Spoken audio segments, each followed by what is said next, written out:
จำป้าพี่น้องขมักป้าพี่น้องขมังไก่ดัด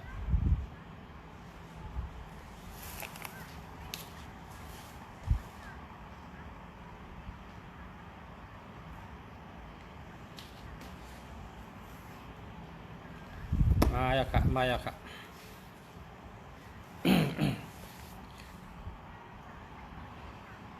มาสูงค่ะมาสูงพ่อแม่พี่น้องเขากูก้นค่ะมาในเอาลองอันเปิ้นตื่นเปิ้นโกเปิ้นตื่นกันตั้งดุมพระมาอุบมาดัดให้พ่อแม่พี่น้องเขาไล่สตินะให้ไล่สติไว้ตั้งเป็นวัดนะอันเปิ้นห้องว่าวัดเมืองเขตั้งเป็นยอกะเมืองเขอันเพจอดกาดเนื้อกำผาในกว่าเป็นหลายเมืองเอาค่ะเมื่อเดี๋ยวนี้พี่น้องใต้เฮาพอมีพี่น้องเฮาผู้ถ่อมพี่น้องเขาอย่าไปทางเล็กอย่าไปวิยาเชาะอย่าไปอยู่เจริญจระอย่าไปอยู่เมากินมังไว้สติ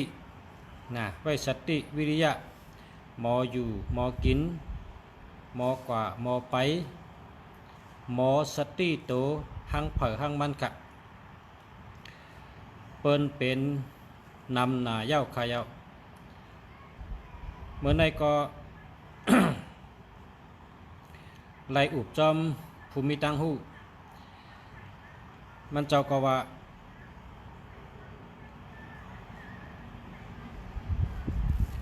พอเอาปิญญาป้ายชายว่าได้เป็นยอก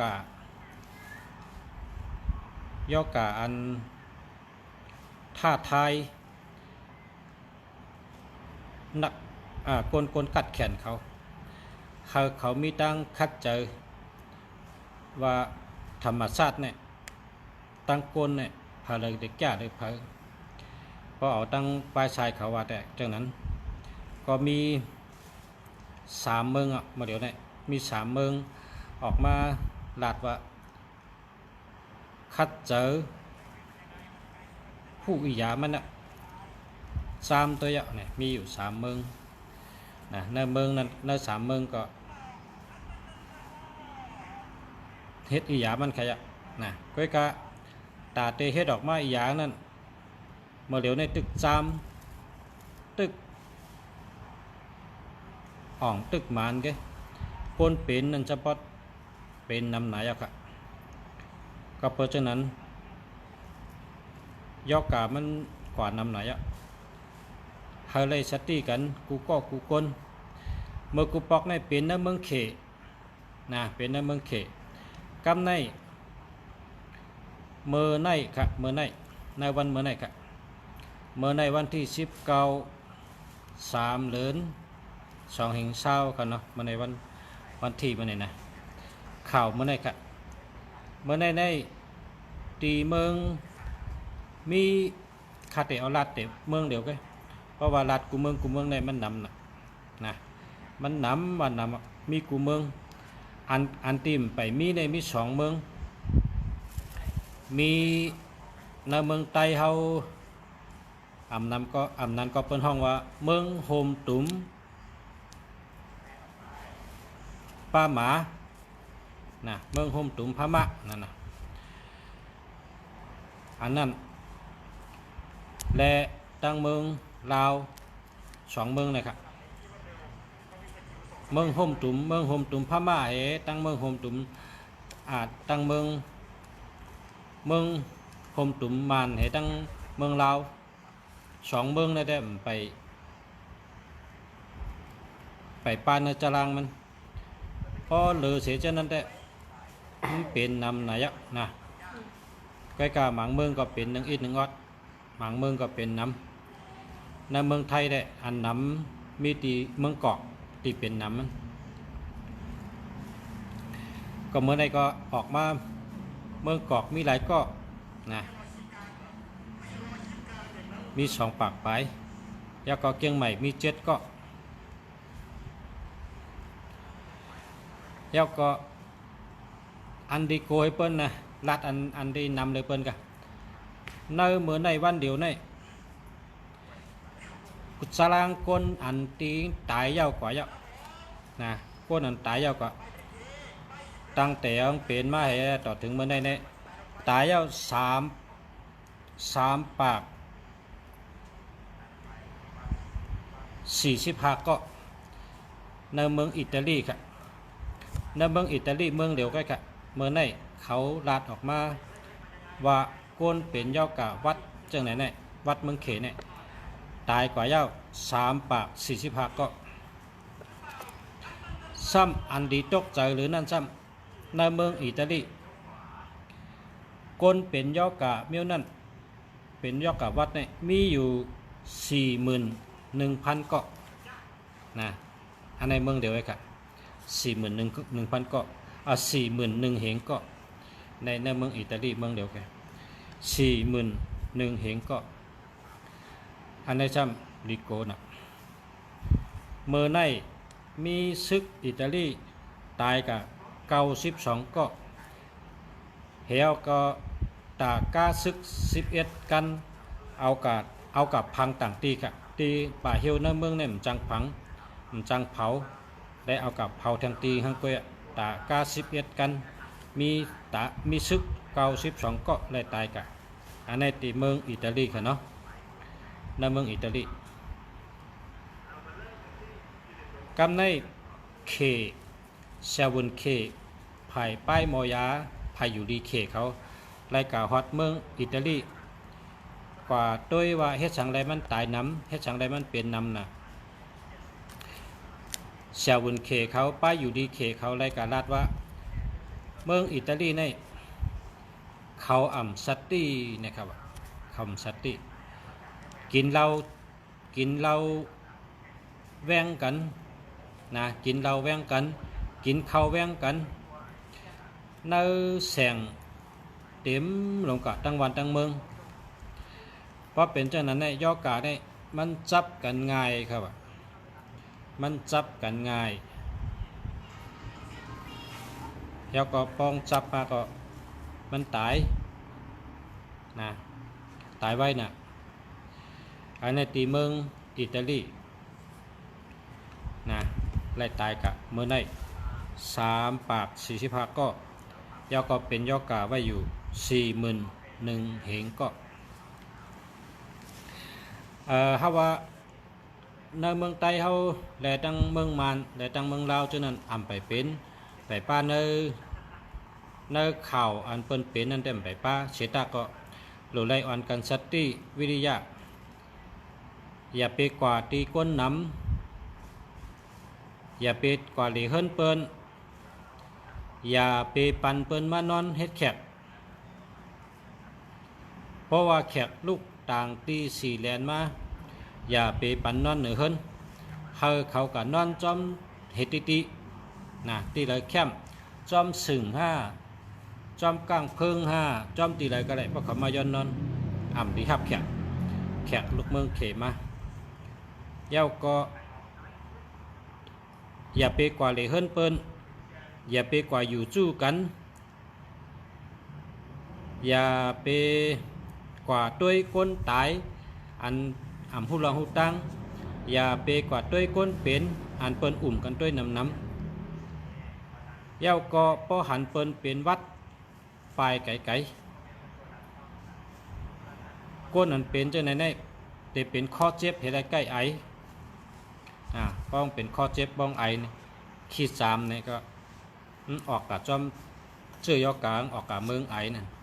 ก็เพราะฉะนั้นแหละปลายไก่เวไก่เฮาอยู่เฮิรนเผาเฮิรนมัน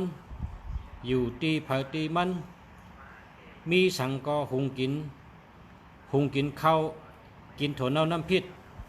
ต้มกินผักเยนางเขียวอยู่เฮิรนเผาเฮิรนมันอย่าไปกินเนื้ออย่าไปกินปลาอันหลากหลายโกจับยอกาเปิ้นเพราะว่าเนื้อปลาอันเฮายามกินอยู่ที่เนื้อวานเฮาในก็หุงสุก ต้มสุกๆหุงสุกๆเหย้าสั่งไปกินพอได้กินข้าวกินผักในก็กินอันใหม่ๆกินอันอุ่นๆกินอันใหม่ๆพอกินน้ำในก็ต้มน้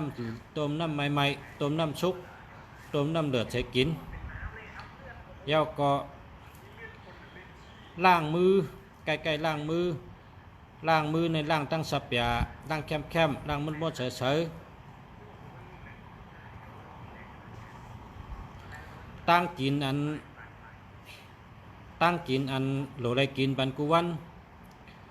โหลกินพักหมี่แรงพักหมี่โหแรงนี่กินปันกุวันเหย้าก็กินพักแควตองนะครับว่าเมื่อไหร่มีก้อนหนึ่งเตรียมลงมาว่ากินพักแควตองน้ำพักแควตองค่ะนะเหย้าก็กินพักหมี่แรงน้ำ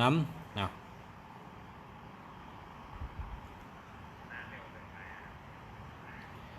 เหย้ากะอันเป็นหนูตัวเหลียวในมันดีโกน่ะเหย้าก็อันที่ใครอยู่ได้ก็เจ้าเสียเขาอันในคำมิติจองเนี่ยเจ้าเสียเขาเป็นห่อปริกี11สุกเป็นห่อปริกี11สุกกุวันค่ะเขาอยู่ที่ในปางแทงปอกที่2เมื่อวันที่15 เดือน2020ข้าก็เลยยกมือ10 นิ้วกล่าวว่าผิดปังสังขารเจ้าตั้งเชิงเมตตากรุณาห่อปริกี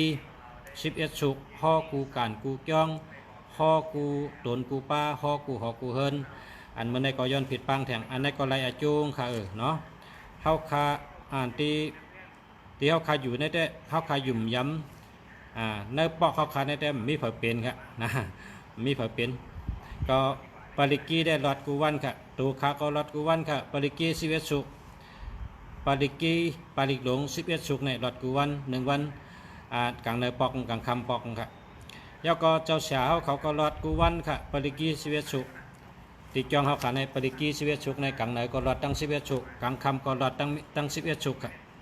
เฮาขาหลอดปริกี11สุกพอเฮาขาหลอดในเฮาขาใส่อวดหลังเฮาเสียงมันยินเมื่อในวานเฮงเพกลางหยันกลางค่ะเนาะเมื่อในยกมือ10 นิ้วผิดปังแทงปอกที่2ผิดปังเจ้าสังขารเจ้ากูตนกูมนกูป้าเมตตาอย่าน้ำอย่าเมตตากรุณาจอยหรือผีสังสัตว์ก้นชัตวะ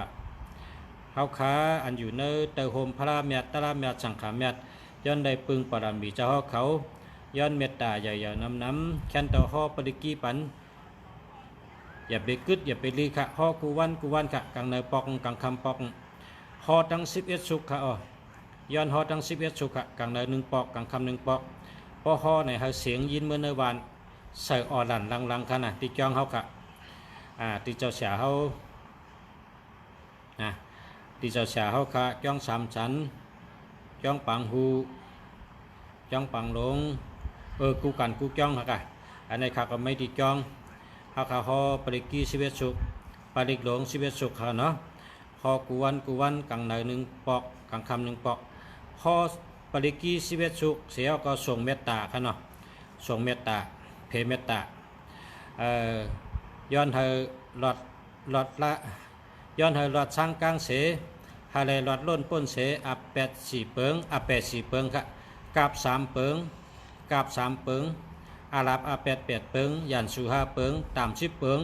อุปัช16เพเศร้า5จำมาจ้า30 ปลาย2อนายกา90 ปลาย6เฮาตกยันตูยันคิงยันเฮินยันเยเฮายกาตั้งหลายหายกะเนื้อน้ำหายกะเนื้อแดดเนื้อลมตกกะกะน้ำจ้ำกว่ากะลิ้นกว่าปากโจแหนแสนโจมุงกว่าไก่ไปลึกเมี่ยมดีตั้งหลงเมี่ยมหงตั้งหลายยอกะเมี่ยมดีตั้งเสียงนั่นอย่าไปมาในอันก้นนับถือศาสนาพุทธพระเป็นเจ้าฮอกะ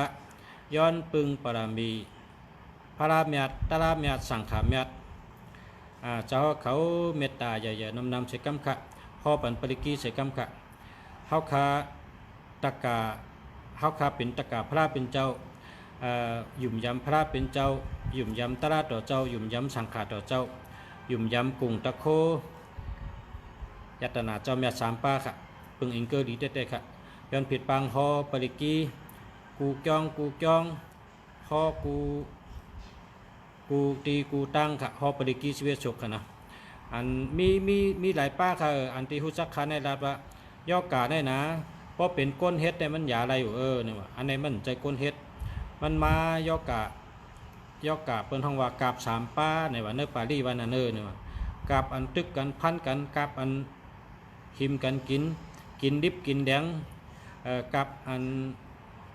ตั้งกินเตอึบเตยากกูน่ะจังนั้นน่ะเนาะกูญาน่ะเมี่ยมดีนั่นแค่นเจ้าสาวขอฮอปริกีนำฮอปริกีชีวิตสุขฮอปันกูวานกูหน้ากูเอิ่งกูย่องเนเตห่มเงาศาสนาพุทธาค่ะตั้งกำพระถ้าได้อยู่ดีกินวันตั้งกำพระค่ะเนาะ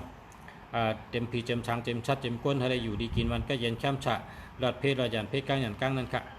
อมิติปึงค่ะย้อนปึงปรามีพระเมียตระเมียสังขารเมียเจ้าเขาเมตตาใหญ่ๆนำฮอบเป็นปริกีชีวิตสุขใจกำค่ะสาธุค่ะสาธุค่ะสาธุสาธุเมื่อวันที่15ค่ะก็เลยย้อนผิดปังกูเจ้ากูปาไว้กรรมเอาค่ะเมื่อในก็ย้อนผิดปังเป็นปอกที่2เมื่อในวันที่19ค่ะเนาะวันที่19 3 เดือน2020สังขารเจ้าที่เฮาขาอยู่ในค่ะนะเขาฮอปริกีชีวิตสุขค่ะเนี่ยฮอปริกีชีวิตสุขครับพี่ก็หาหนูเนื้อข่าวเนื้อเพชรปุ๊กได้ตีเกียงตุงก็ฮอแล้วก็ตีหลายที่ก็ฮอค่ะอันฮอขึ้นเครื่องวินให้ฮอก็มีฮอเหนือกากับจอมบันจอมเวงก็มีอยู่ค่ะหันหนูค่ะก็กะฮอปันนำค่ะกำในตาก้นเฮิรนเฮาค่ะตาก้นเฮิรนเฮาค่ะข้าวก็เป็นก้นเฮิรนแกขานุ่งโค2 แขนเขาค่ะเป็นเจ้าสั่งในเขาค่ะได้เห็นปริกีมากูก็กูก้นค่ะเนาะปริกีชีวิตสุขนั่นน่ะเขาค่ะฮอตั้ง11 สุขน่ะเขาค่ะเป็นคนใจในเขาค่ะฮอหังกล้วยเขาเฮิรนเผาเฮิรนมันโตเขาก็อยู่ดีกินหวานรอดเพลูกล่างเขาลูกเมย์เขาก็อยู่ดีกินหวานรอดเพนาเฮิรนตาเย่เขาพ่อแม่พี่น้องเขาคนนาเฮิรนเขาก็ได้อยู่ดีกินหวานรอดเพค่ะอันนี้ก็คนใจเขาค่ะหมอกูก็พอเจอคนใจเจนเป็นเจ้าสั่งในหมอกูก็ค่ะเพราะว่าเจ้าสั่งในเป็นชวนปริกีอ่อนตั้งชุดขนาดเนาะเพราะเป็นเจ้าสั่งในได้ชวนปริกีกูก็ว่าเจ้านั้นคนใจเขาแต่กูก็ในหมอปริกีแค่นต่อฮอหมดขนาดฮอตั้ง11 สุขพอฮอตั้ง11 สุขก็แผ่เมตตาให้นะอันนี้ก็อันคนใจเขากูก็หลุดเลยฮอเขาย้อนฮอกูก็กูก้นค่ะมันหยาบค่ะนะมันหยาบไว้ขิงข้าวยำไว้โจมองค่ะเพราะโจมองในฮอยาวหมดแล้วค่ะนะข้าวแต่ข้าวฮอกูวันเนี่ยกำอ่อนก็ย่อนะหลายนาที30 นาที35 นาที40 นาทีก็นั่นก็ย่อหมด45 นาทีเนี่ยย่อหมดฮอกูวันค่ะฮอปริกีชีวิตสุขพอฮอกูวันเนี่ยก็ให้ได้อยู่ดีกินหวานให้รอดเพเขียนเพหลักไล่นั่นน่ะเนาะให้รอดไทกังเป็นจังว่ากูปอกกูเผาเนี่ยยามยินว่ากาล่าไก่กาล่าโวไก่เนี่ยเนาะเมื่อได้ยินว่ากาล่าก้นนั่นน่ะเนาะดีโกน่ะก็เพราะฉะนั้นแหละคนใจเขาโดยได้ฮอปริกีทั้งเผงมันค่ะชื่อขนาดกรรมก็หาชื่อปริกีมาฮอทั้งหมดฮอทั้ง11 สุขนะปฏิกีชีวิตสุขในฮอทั้งหมดค่ะคนใจเขาหรือฮอกูก็คนใจเขาเดี๋ยวสั่งทักคำพองก็มีเป็นมนจ้างทักคำพองก็เป็นมนเจ้าทักอ่ะนะอันเขาทักมาในเขาเลยก็สูงดีแกเพราะว่าเขาเลยหมอไว้ปฏิกีเพราะเขาหมอปฏิกีเนี่ยเขาพยายามฮอไว้มันหยาบอ่ะเขาหลุดขึ้นฮอขึ้นอาจูปฏิกีชีวิตสุขเนี่ยมันติดเก็ดเขยกังปันเขาขายอยู่จนเนาะเจอเขาคาฮอนี่ก็ตีครับจำเขาคาอยู่เจ้าเนี่ยเขาคาฮอแต่เสียงก่อมเป็นทางเนาะไปกาเขาก่อมใครเป็นกันเนาะอย่าให้เป็นนะอันนี้ก็ข่าวเงาอันก้นเมืองอิตาลีตายนำฮะมากก็รัดนี่เมื่อไหร่ก็เป็นข่าวเงาก้นเมืองอิตาลีแล้วก็รัดนี่ลองอยู่ลองกินให้อยู่สตี้กินสตี้กว่าสตี้ป้อมอาเย่อย่าไปกว่ากีกลางเปิ้นตีก้นน้ำอย่าไปกว่าอยู่เฮิรนผ่าเฮิรนมันหุงกินข้าวซุกพักซุกเฮ็ดกินพักเขียวอันซุกมัน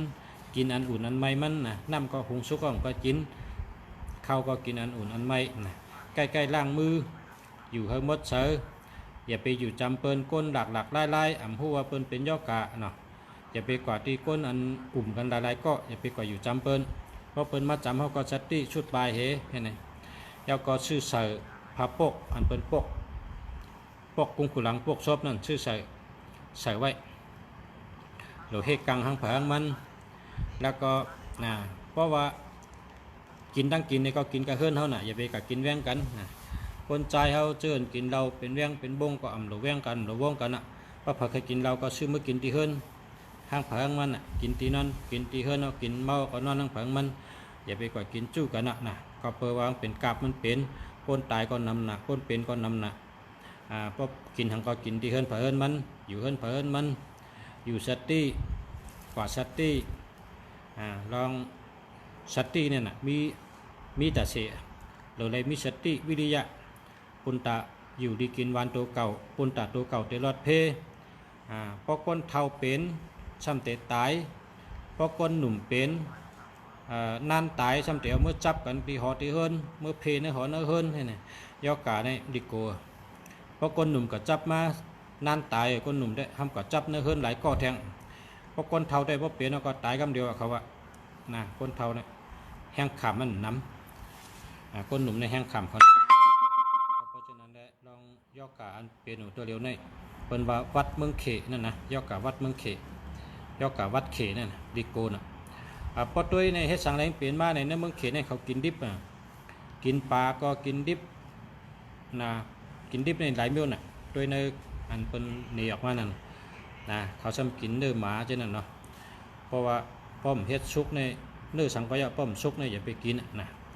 ตีกินเนื้อกินปลาก็เฮ็ดแทงชุกใหม่ๆชุกก็หลุดกินอันใหม่ๆมันแทงกินอันชุกมันกินอันชุกมันกินอันใหม่ๆมันข้าวก็กินข้าวใหม่ผักก็กินผักใหม่น้ำก็กินน้ำใหม่จังไหนครับพอมีพี่น้องเขาเย้าก็อันหมออยู่หมอกินหมอกาบหมอไปหมอสติสติให้อยู่ข้างผังมันอ่ำตันกว่าก็อย่าไปกว่าป้มอาเยอะๆนี่อย่าไปกว่าตั้งเลยกว่าตั้งเลยก็ด้วยให้กว่าสติให้กว่าตีเปิ้นยามยิบนำอย่าไปยิบตัวเดียวนี่พักตูใช่ไหมพักตูจะได้อย่าไปยิบเพราะเขาหลกกว่ายิบอันเป็นยิบนำเขาเอาโหลเจห่อมือเฮียเนี่ยเอาเจในห่อมือให้เนี่ยเอาเจห่อมือให้เนี่ยเพราะเจห่อมือต้องเอาเจในกัดให้เนี่ยอย่าเปียเนื้อเขากัดตื้ออย่าเปียมือเขากัดตื้อตีเป็นยิบนำนั่นตีไหลก็ได้ตีเป็นยิบนำนั่นตีไหลก็ยาวเพราะเป็นยิบนำเขาอย่าไปยิบเอาเขาแต่ว่าบ้าเจจะไหนเอาเจในกับอีใช่เฮียเจเนี่ยก็ป้อเจ้าก็ทึมแบบนี้อย่าไปเก็บไว้หรือมีอันเฮกังตัวเขากุฏิทงอันเฮตีมือก็หรือมีอันเฮตีกล้องคูลังตีชอบก็หรือมีหรือเฮตัวเฮคิงหังเผงมันสติอย่าไปกว่าเนื้อเกก้นน้ำอย่าไปกินตั้งกินอันอ่ำซุกอันกัดเย็นก็อย่าไปกินหรือกินอันเดือดใหม่น้ำก็กินน้ำใหม่ข้าวก็กินข้าวใหม่ผักก็กินผักใหม่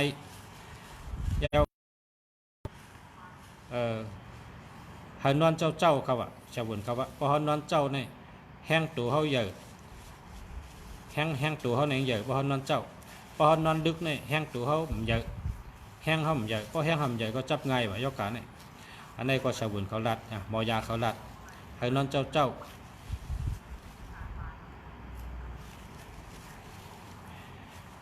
แล้วก็พอเป็นเจ้าหมอปริกีเนี่ยอันนี้จะเป็นตั้งหยุ่มยำเขาขะเนาะเพราะว่าในสืบพื้นพระเป็นเจ้าว่ามีไว้ในปริกีนั่นในรัตนสุขนั่นว่าเมื่อปานพระเป็นเจ้านั้นก็มีย่อกาปอมาเป็นย่อกากาล่าต้องกว่าว่าเปิ้นก็ตายกันตั้งนำก็ในเป็นจังมาปังพระเป็นเจ้าเมื่อฮอเพราะพระเป็นเจ้าเมื่อฮอปริกีนั่นขึ้นอยู่ดีกินหวานขึ้นนะครับในอันหมอนจ้างเจ้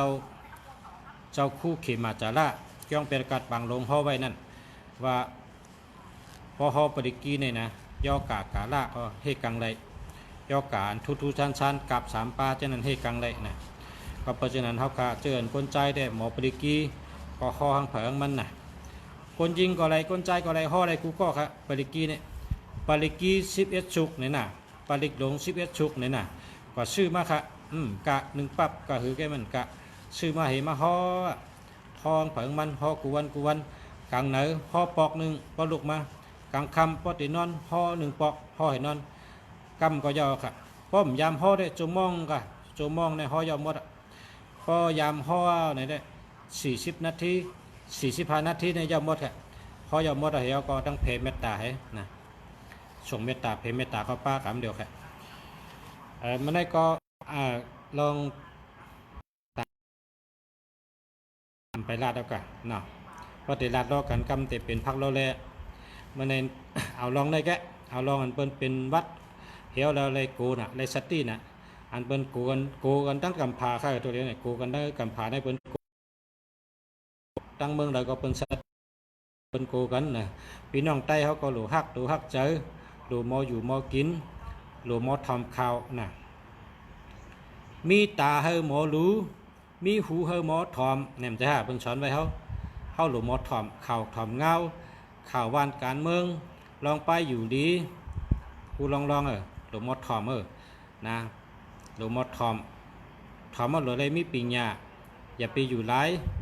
อาคิงเนี่ยอย่าปันเชิงกันหลายเขาหลูหาตั้งหู้เสร็จตัวเขานะเปิ้นว่าเปิ้นเป็นยอกกาใน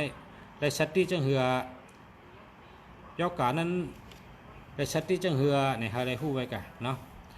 ได้ชัดที่นั่นน่ะชัดที่วิริยะนะอย่าเฮาเป็นเฮาหลอดกูก็เฮาหลอดเพกเข็นกูก็นะพี่น้องผู้ทำเงินเขากูก็กูกวนตีคำมาลัดเมื่อได้แต่ข้อที่1ลัดในลองเมืองอิตาลีเขาตายน้ำแนนเมื่อในแกค่ะเนี่ยข่าวทึกออกกันเมื่อไกลเนี่ยก็ขัดถ่อมขาวยาวเขาก็เตรียมไว้ให้ขึ้นมาลัดเนี่ยเมืองอิตาลีตายน้ำหนักเมื่อในตายอยู่3 ปาก40 ปากก็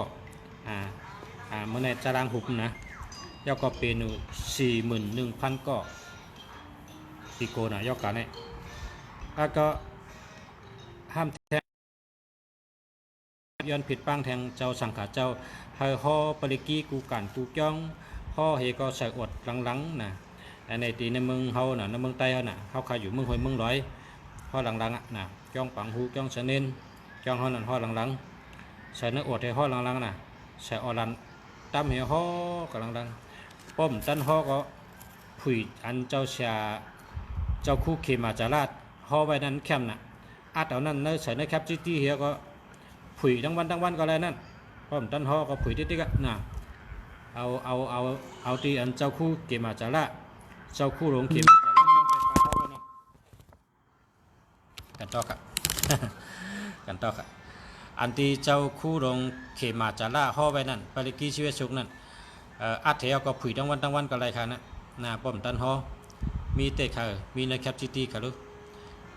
ปริกีชีวสุกนะครับเนาะปริลงชีวสุกนะห่อทั้งวันก็ไรนั่น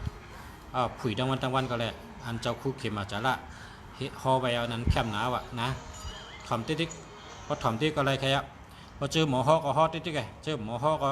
ถ่อมเอานะคำพองมอหุ่มตั้นห่อในก็อัดเอาอะไรนะพอมีพงเนี่ยอัดเอาเนื้อพงอะไรมันอยู่ไว้ในยูทูบเขาเตรียมว่าปริกีชีวชุกปริกหลงชีวชุกเนี่ยมันขึ้นมากันเดียวแค่นะ